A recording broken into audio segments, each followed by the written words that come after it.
Isang mapagpalang araw sa ating lahat. Ako ang inyong lingkod, Elijah Pojan Valdez, at welcome sa ating daily devotions.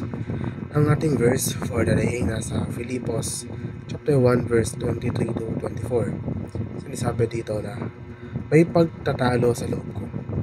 Nais ko nang pumanaw sa mundong ito upang makapiling ni Kristo, sapagkat ito ang lalong mabuti. Ngunit alang-alang sa inyo, mas kailangan pang manatili ako sa buhay na ito. Ang karaniwang pagkakaunawaan sa loob ng Kristyanismo ay kapag ang isang mananampalataya ay namatay, sila ay agad na pumasok sa mulat na pakikipag-ugnayan kay Kristo. Ang paniniwalang ito ay madalas na sinusuportahan ng mga sipi tulad ng Lucas at Filipos at sa ikalawang Korinto, na nagmumungkahi na ang mga mananampalataya ay lumipat sa isang estado ng kapayapaan at kagalakan kasama si Kristo pagkatapos ng kamatayan. Ang intermediate state sa ilang Kristiyanong pananaw ay ang panahon sa pagitan ng kamatayan ng isang tao at ng muling pagkabuhay na maguli. Ito ay hindi isang permanenteng patutunguhan, sa halip ay isang panahon ng paghihintay bago ang kaluluwa at katawan ay muling pagsasama-samahin. Inilalarawan ito ng maraming mapagkukunan bilang isang stopover or traditional phase. Ang ilang Kristiyanong tradisyon tulad ng Roman Catholic Church ay naniniwala na isang proseso ng paglilinis sa purgatorio sa panahon ito ng kagalakan. Ang pagbabalik ni Kristo at ang muling pagkabuhay ay mga pangunahing prinsipyo ng paniniwalang Kristiyano na kumakatawan sa kasuklunan ng kaligtasan at pag-asa ng buhay na walang hanggan.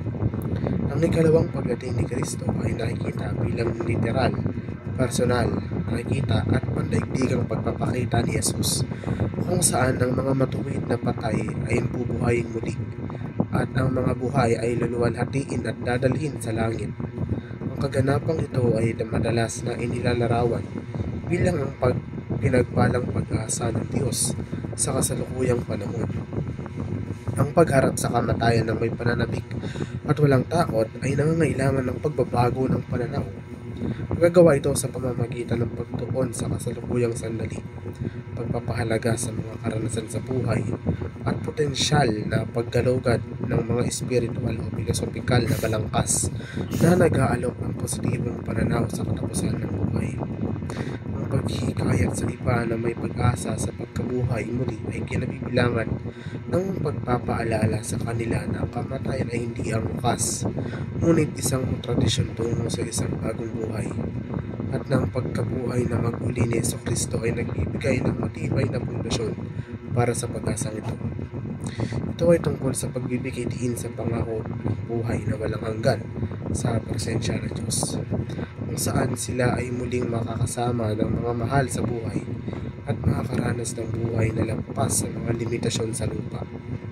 Ang pamumuhay ngayon sa liwanag ng kawalang hanggan kasama si Kristo ay nangahulugan ng pag-unawa ng iyong kasalukuyang buhay ay hindi hiwalay sa iyong hinaharap kasama ang Diyos. At ito ay isang oras upang mamuhay na may pananaw na kinabibilangan ng pareho. Ito ay tungkol sa pagkilala na si Kristo ang pinagmulan ng liwanag, at sa pamamagitan ng pagsunod sa Kanya, maaari kang lumakad sa Kanyang liwanag at magkaroon ng liwanag ng buhay. Muli, ako ang inyong lingkod, Elijah Pojan Valdez, at dito na nagtatapos sa aking daily devotions.